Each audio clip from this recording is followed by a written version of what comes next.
Okay, today's video is, yeah, that monstrosity, that beast, that very, very well-armored lady, or something more.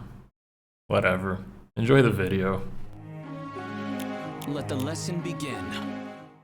Hey guys, Akariss here, bringing you another Fire Emblem Heroes video. Today's video is I suppose, an analysis on Fallen Edelgard.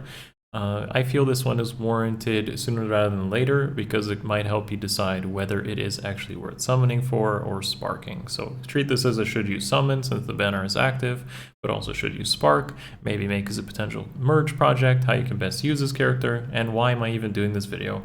Because it is a relevant character.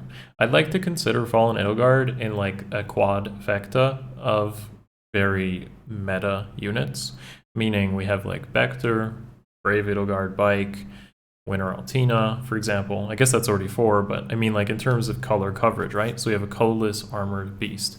Now, the only other comparison is Akariss, and Akariss doesn't compare, so we're not even going to bother.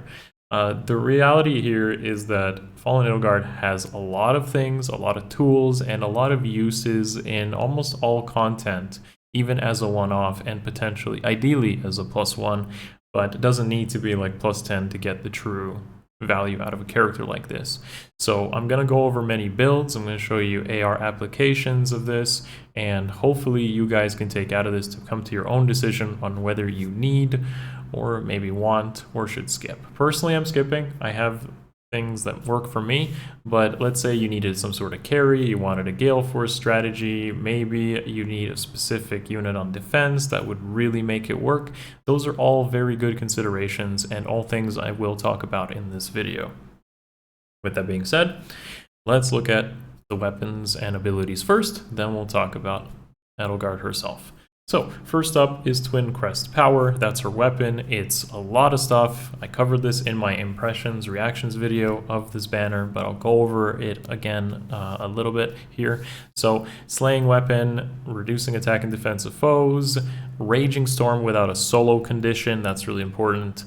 And finally, if she transforms at the beginning of the turn, she is now able to distant counter and get an additional 2 attack, I guess. Keep in mind that the Raging Storm Galeforce effect does require transformation as well, so there is a little bit of planning that has to happen here to truly make use of this character. It's not just copy paste and put into every team and make it work. There are some intricacies to using a unit like this, and if you don't use those transform mechanics properly, you probably will get like punished really hard. So that is that weapon. It's overloaded, it's good, it's solid, and it will define her for years to come. Next up is Armored Wall. So Armored Wall is basically Special Fighter in the first half, plus an additional healing effect post-combat. That's good, similar to like Mystic Boost.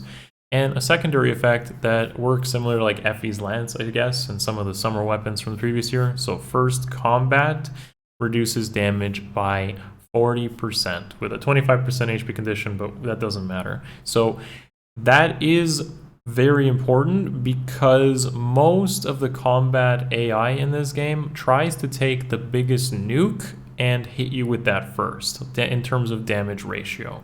This is covered in an AI guide I made in terms of priority, but most of the time a big nuke comes first, and that 40% on your first hit is, I feel, fairly relevant, and Special Fighter is something you already wanted anyways, so that B skill is actually pretty good and doesn't need any sort of replacing.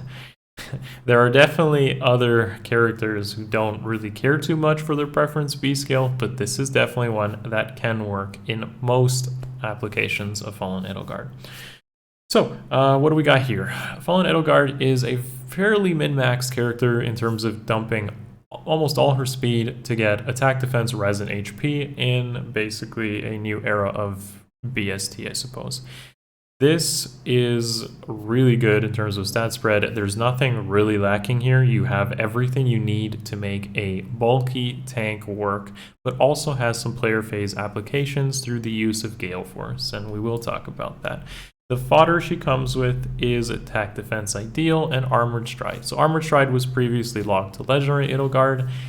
and attack defense ideal is pretty good. It wants you to be at 100% health to really get the use out of it, but she does have healing, and you might actually take minimal damage from most things considering her bulk, so it's not a bad A slot to just keep, but I do think there are good alternative options as well.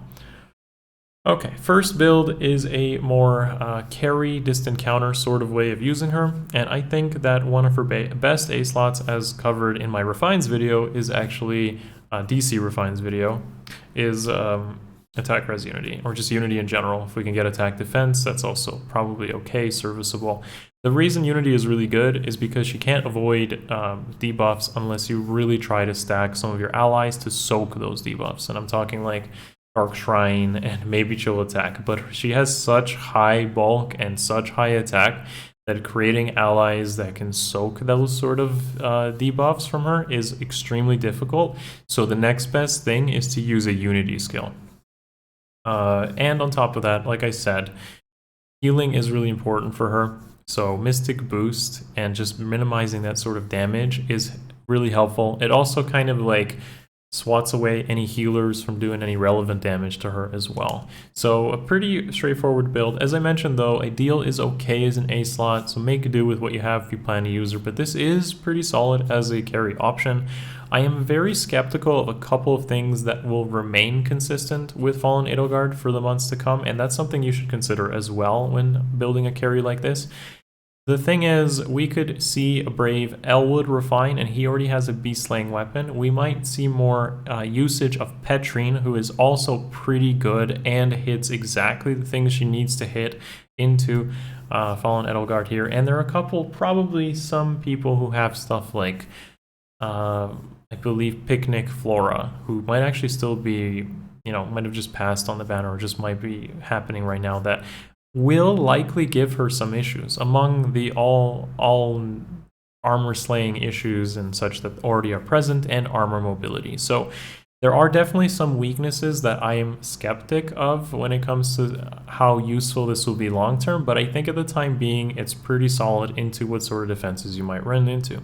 As we mentioned in couple previous minutes, a few minutes ago, this transform mechanic is very crucial to proper use of Edelgard, and that means I suggest using her in Astra season mostly.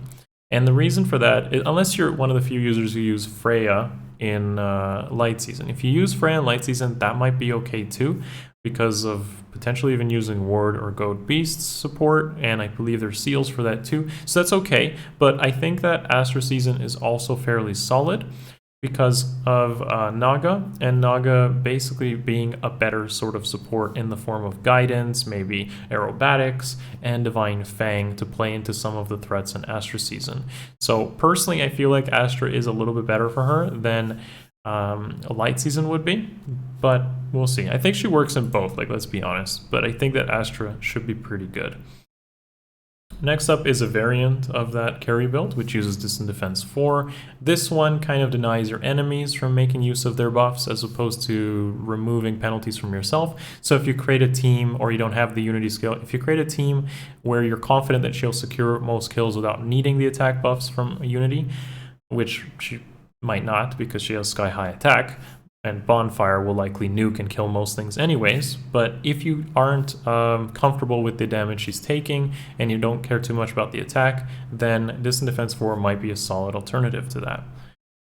Next up is the Farsave variant, and this might be the best case, but one thing again you gotta keep in mind is transform mechanics. So you might kind of have to do very awkward positioning situations by using Farsave, and that's why I'm not huge on this, because usually with Farsave you need to put all your units close together, and you may actually turn off your transformation on the next turn and therefore be unable to Galeforce or clean up as easily because of that, or even set up a distant counter on the turn ahead.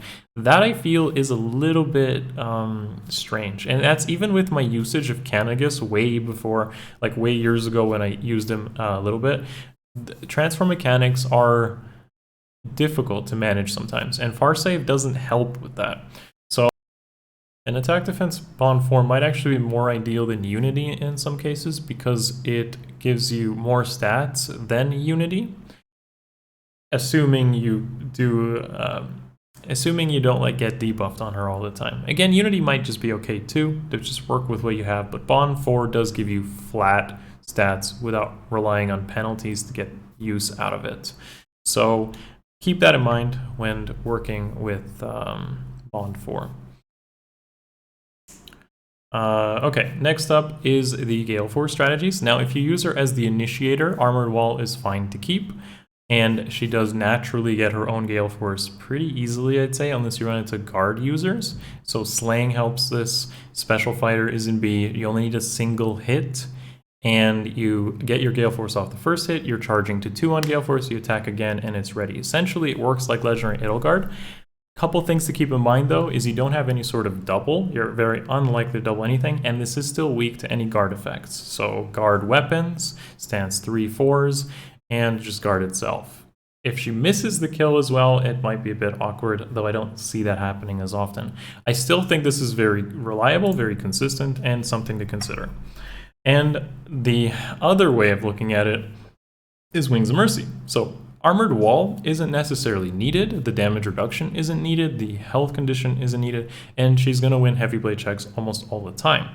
So I think that you could sub out the B skill for Wings of Mercy, use heavy blade in the seal, and still kind of do the same thing, but now bring her in to Galeforce 3 units off something else initiating and setting that up. So that's crazy, because unlike Legendary Edelgard, you couldn't really do that because Raging Storm was in B already, and the Raging Storm for Legendary Edelgard had a solo condition.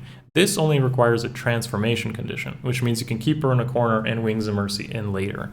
Very, very cool to consider. Finally, a defense situation. Now, Unity again, solid thing to consider, but Bond works as well.